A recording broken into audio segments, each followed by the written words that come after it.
Alright, hello everybody. Welcome to another part of the Bible Unveiled. Um, so the following information is for research purposes. We are trying to understand the Bible and the history around it, and all this is, just up to you whether you want to believe it or not. This is just going off of my research, and I'm just showing research. This does not necessarily mean that the research is true. But some of this research has led me to conclusions about, or as to why I decided to be Gnostic.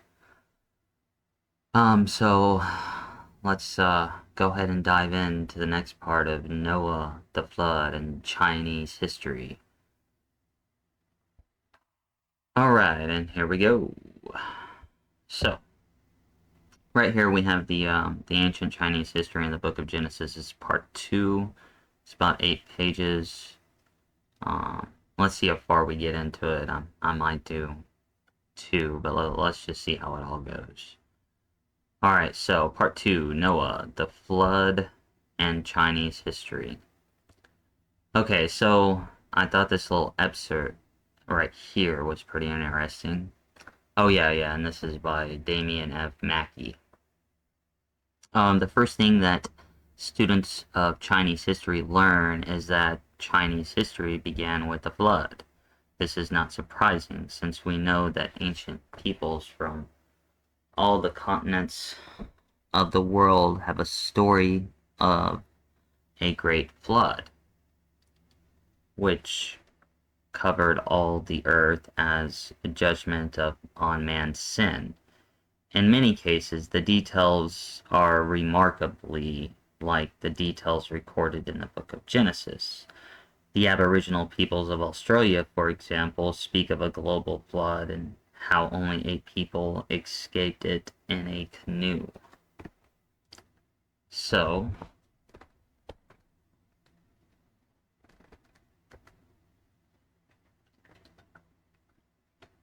if you remember the first part of what we went over, review the video I did before on the Bible Unveiled. So this is just a little recap. You can read it right now if you want to. Just how we talked about the creation and the flood and stuff like that in Chinese history. So let's continue. The Lost Culture of the Chaldeans, Part 2. Okay, so according to the origins of the Chinese people, according to which the origins of the Chinese people was from Canaan, a post-flood descendant of Noah's son, Ham. That Canaan's, or Canaan, forget how to pronounce his name,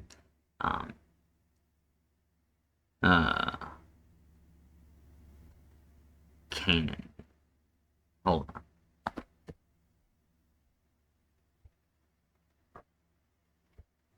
Okay, so yeah, Canaan. Alright. Okay, so the 19th century French Academy. I'm sorry for reading this. This has to go with this one, which might be something I might look into later. But for the most part right now, we got 19th century French. Okay, I'm reading. Hold on. So the French Academy studied the relationship between China and the West and wrote numerous articles and books on the subject. And Western origin of the early Chinese civilization, he wrote. So, okay, so reading the early civilization and writing of the Chinese were simply derivations from those of Elam and Chaldea, about and after the time of Gudea and Dunji. Shlugji, sorry if I'm pronouncing any of this wrong. These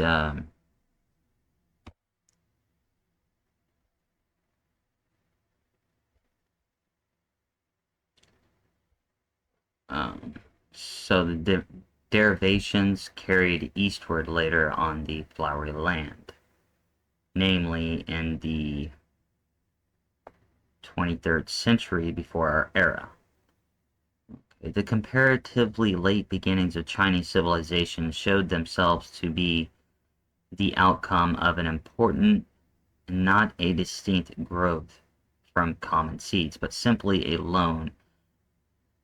derivation, an extension eastward from a much older form of culture in the West. I was led slowly by overwhelming evidences, direct and circumstantial, from the Chinese and, I'm guessing, Asiatic sides. Not sure what the W means. Maybe West? I don't know. So hold on, I'm reading because some of this is just not important.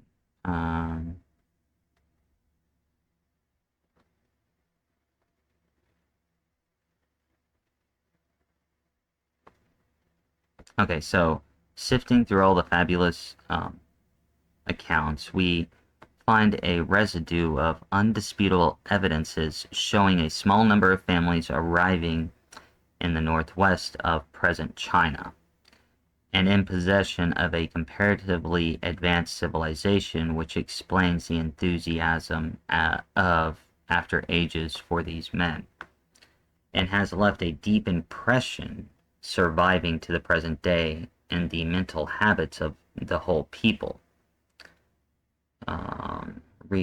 The existence of these feelings and beliefs would have been difficult and even impossible should traces of traditions or savage beginnings, slow development of civilization, pictorial rudiments of writing, and successive progress of knowledge by self-growth have ever existed among Chinese, but nothing of this kind exists in their early souvenirs. Everything in Chinese antiquity and tradition points to a Western origin. No sinologist who has studied the subject has been able to ascertain any other origin for the Chinese than one from the West. Okay, so I'm reading here. Okay, so this guy, C.J. Ball, was a collaborator on the Babylon and Oriental Record. Okay, so these were several papers published in the Proceedings of the Society of Biblical Archaeology. And they concluded a close relationship to the Akkadian and Chinese languages, a derivation of the Chinese characters from those of Babylon between Gudea and Kamurabi, and a migration of civilized Akkadians to China at the time.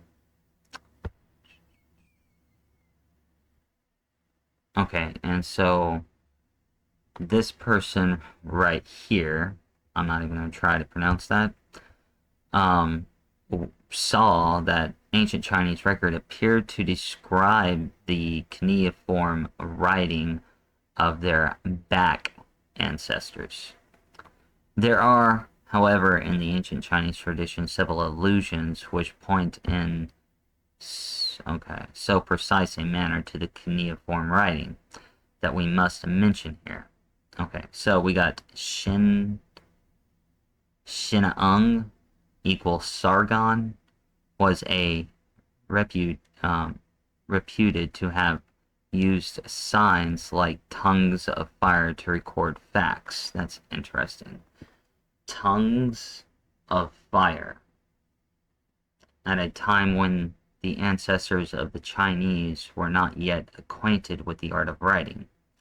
And Dun Kit, modern Shanghai, I guess, whose name has the same meaning as that of the Chaldean Dongji or Shulji, of which it was a rendering, and under whom the Bak tribes were taught to write.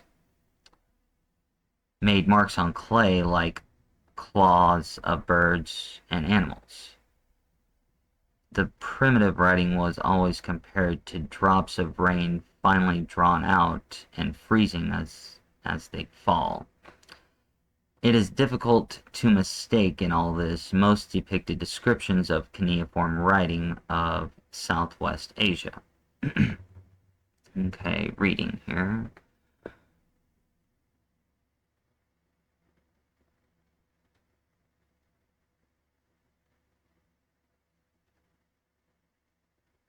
Okay, so there is a challenge to this in a way. There is some question whether specific treble identification can be made due to difficulties of transliteration, changes of pronunciation, the lack of adequate original Chinese records from the earliest eras, and linguistic shifts over time. So, but we say that this person right here, this Terran Day something, makes an interesting case for identification of the Chinese founders with the Bak tribes of Elam, which falls short of the mandate of proof. Furthermore, our understanding of both chronologically and the Sumerian language has changed considerably.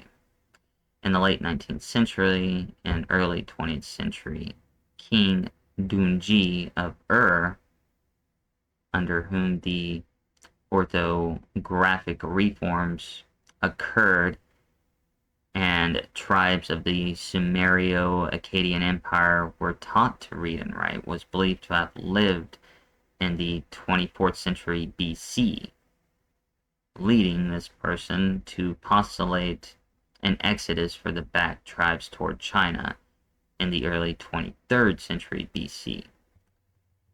Although modern scholars know that Donji, as Slug G of and assign his chronologically to the 21st century BC. Similarly, contemporary scholars date Guddia's rule circa 2144 to 2124 BC. Either Chinese migrations would have had to come after this time, which is certainly plausible in view of the lack of proven evidence of these forms of Chinese culture before this date. Or they would have had to come earlier under a prior ruler, which is also possible. For instance, Sargon the Great's reign was attributed to the period of approximately 3900 BC by the Sumerian Kings list, which have since been shown to contain serious chronological errors. Modern scholars accept a date in the 23rd century BC, which would explain a persistent memory of these events closer in that time, and place the exodus of the putative Chinese ancestor. Reading.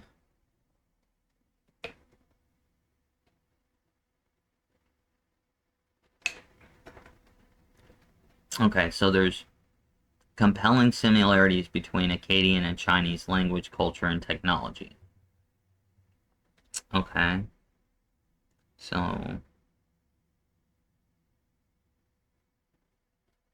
So the remains and loans of Chaldean culture were present, it seems, in the early Chinese civilization, and are so numerous and bear on so many points that we cannot, without difficulty, summarize them with clearness. So the ancient Chinese, through their civilizers, had learned from Chaldea the solar year, It's a duodenary division with the system of an intercalary month. It's subdivision into 24 parts and into periods of 5 days.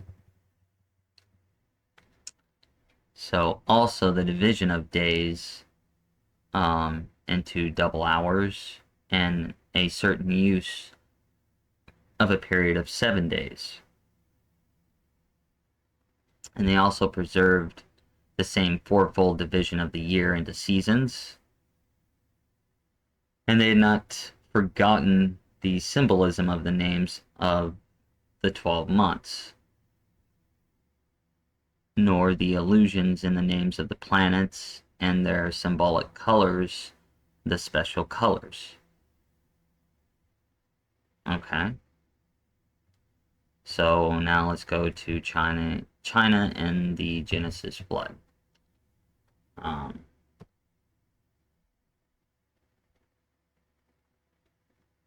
Yeah, hold on.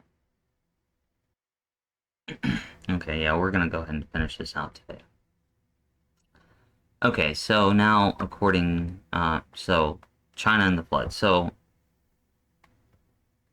looking here, so I'm reading. Okay, prior to the earliest appearance of man in the Iranian plateau, there is a strong evidence of much residual water and of wet conditions, the sort of conditions we would expect following the Great Flood. Okay, so let's go down.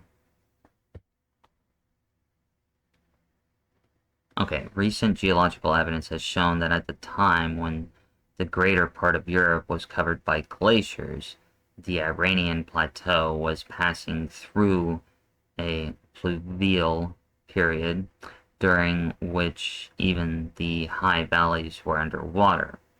The central part of the plateau, today a great salt desert, was then an immense lake or an inland sea into which many rivers ran from the high mountains. Okay, so given our association with early Chinese history, with the Ubaid culture of Mesopotamia, it would make logical sense if the earliest appearance of man in China, further east than Iran, had post-dated the Great Flood. Okay, so now let's look back. So now we're looking back at history here. So we've mentioned the oldest books of the Chinese record history, the Shu Jing, or the Book of Documents. Now, I'm not much of an expert on Chinese history. I mean, I know a little bit about it, but this is like really my first time diving deep into this. So they're saying that that book was written about 1000 BC and was based on material from the Shang dynasty, which began in 1700 BC. 1700 BC, by the way, is 200 years before the time of Moses, who wrote the book of Genesis. Okay, hold on. Okay, so if the Shu Jing came from the beginning of the Shang dynasty in 1700 BC, that means that at least 500 years would have passed from the beginning of China to the first written record of its history. Okay. So the flood story is the most preserved of all legends in ancient China. The Shu Jing records the flood waters are everywhere, destroying everything as they rise above the hills and swell up to heaven.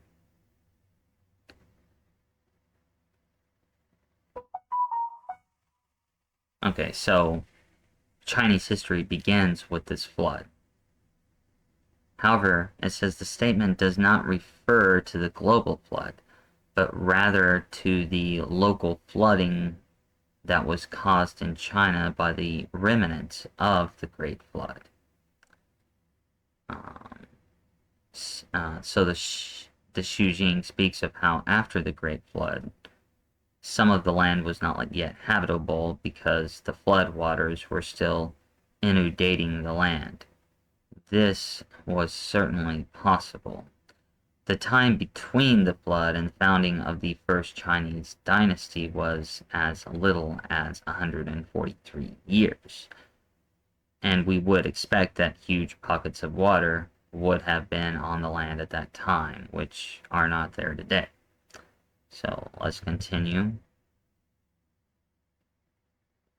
Okay, I understand that the leftover floodwaters made the land uninhabitable.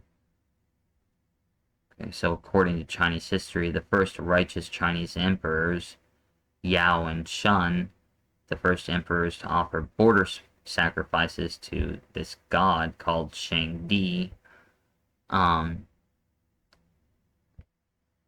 to a man named Kun, was given the task of ridding the land of the floodwaters, but he was not able to do so.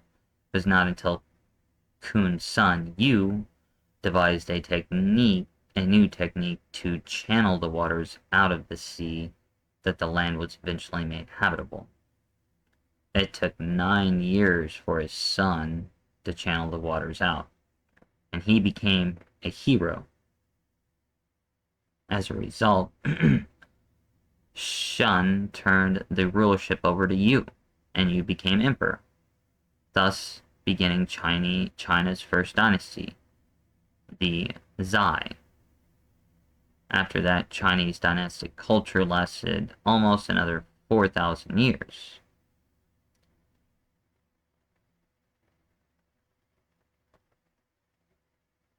Okay, so this is describing a possible Noahic flood. The colorful story of new cow. So we're looking at the Chinese history in relation to the Bible. We've talked about that, the Shujing. And we find that the history of ancient China matches very well with the history of mankind as recorded in the Bible. The Shunji, by the way, was the source of Chinese history used by Confucius, considered by him to be the most authentic source of Chinese history. So, okay, so it doesn't refer to Noah or to what occurred before the Great Flood. Okay, but there is something that does refer to the Great Flood or to what occurred before it. So yes, there is. But unfortunately, it is written much later than the Shujin, and thus was filled with legendary material. In the Huinan Zhu, written in the 2nd century BC, we read of the story of Nuwa, also pronounced New Cow. I'm assuming I'm saying that right. Whose name sounds a lot like Noah, or at least it's kind of spelt that way. Story says that in ancient times, a habitable world was split apart. Waters inundated the earth without being stopped, and fires flamed out without being extinguished. Therefore, the text read that New Cow fused together stones of the 5 colors with which to patch together the azure heaven. Okay, I'm reading. So it sounds like maybe a distorted retelling of the flood story. I mean, over 2,000 years after it happened. Okay, so it talks about the stones. The stones were used to patch the heavens. Maybe a legendary retelling of the rainbow that Noah saw in the sky after the flood. Huh.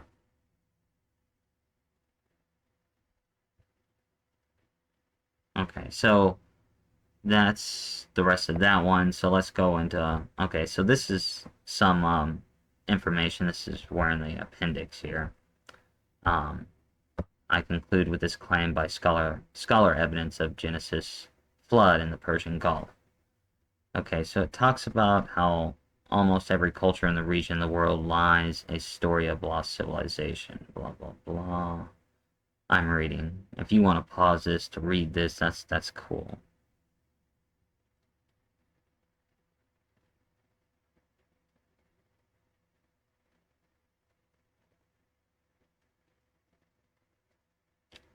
Oh, okay. So it's talking about evidence of that was found with over 60 new archaeological sites along the shores of the Persian Gulf. All of these are dated as older than 7,500 years. Rose states that these settlements boast well-built permanent stone houses, long-distance trade networks, elaborate decorative pottery, domesticated animals, and evidence for one of the oldest boats in the world. I'm reading. Okay, so uncovered the remains of 3 different settlements that date between 25,000 to 125,000 years old at the base of Jebel Bay in the United Arab Emirates. Okay, so points out that during the late I forget how to pronounce that, but I don't feel like looking it up. In this era, right here, epic, reduced sea levels periodically exposed the Gulf oasis. The Persian Gulf receded to such a degree as to bring above the surface a landmass as large as or larger than Great Britain. Rose explains that the landmass was well watered by 4 large rivers flowing at the time: the Tigris, Euphrates, the Kharan, and the Wadi Batin. Additionally, the region was watered by freshwater springs supplied by subterranean aquifers flowing beneath the Arabian subcontinent. Such an abundant and well-distributed supply of fresh water, combined with the region's warm weather, would have supported a lush agricultural enterprise. Okay. So Rose argues that during the latter part of the Ice Age, a thriving civilization existed in what was now the Persian Gulf. As sea levels rose, the water rushed in through the Strait of Hormuz to fill up the Persian Gulf. People would have exited the Gulf oasis and formed settlements along the rising shoreline. Okay, so Rose calls for they're trying to do an underwater exploration for human-built structures and, best of all, fossil remains of humans. However, Rose points out that the waters rushing in to fill the Persian Gulf and other neighboring regions could explain the many flood accounts and myths that emanate from that part of the globe. Such a flood event would have destroyed the very kind of evidence that Rose needs to solidify his case. So,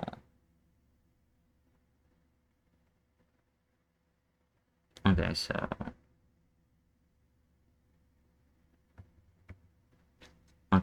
Rose, okay. Skeptics have long charged that the Bible's description of the Garden of Eden brings. Okay.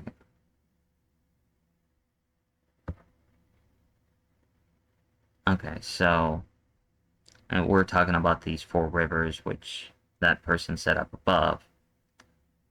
But however, the Pishon and the Gihon flow out from the mountains of central Arabia and southwest Arabia, respectively, while the Tigris and Euphrates flow out from the mountains of Arat in Armenia and Turkey.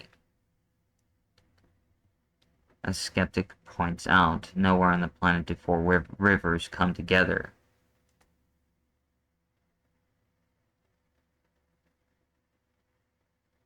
but their charge holds true, but only for today's geography. All four rivers flow into different parts of the Persian Gulf, and all four rivers meet together in what Rose identifies as the Gulf Oasis. It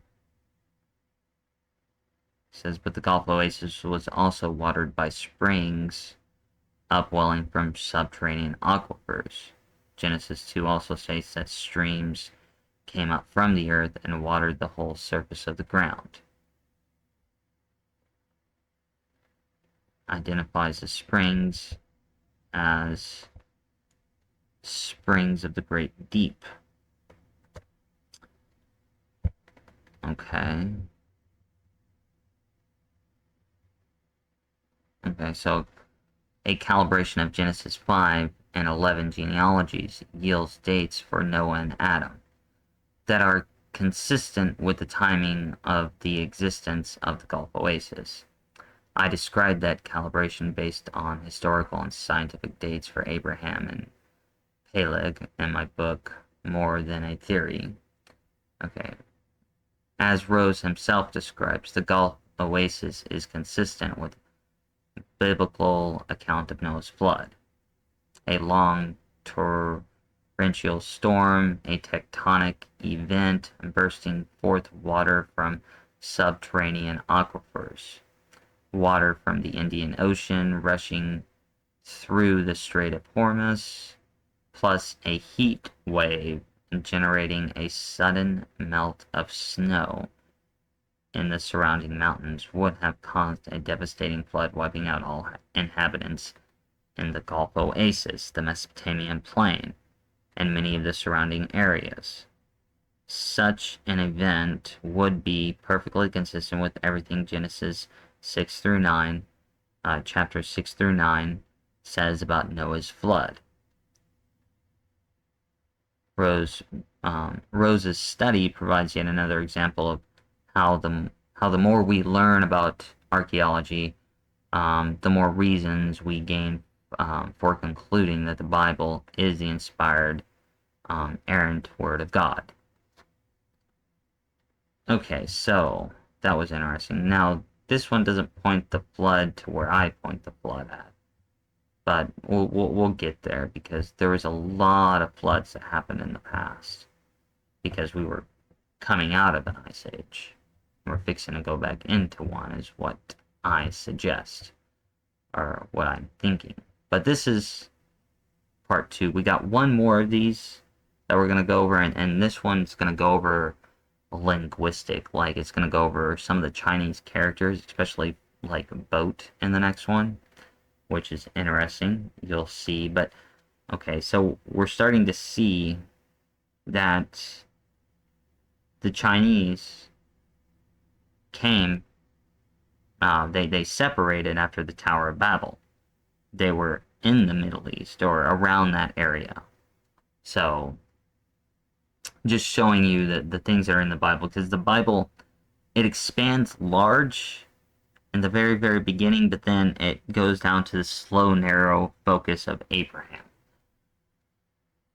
All right, so thanks for bearing with me as I put some of that together. But other than that, I will see you guys next week for, I think, maybe a poem. I'll have to look to see what's next after the thing that I'm doing. So, give me, don't take my word on that yet. So, all right, and that has been it for part 2 of the Bible Unveiled, a Jester production. And next week I'll see you for a poem.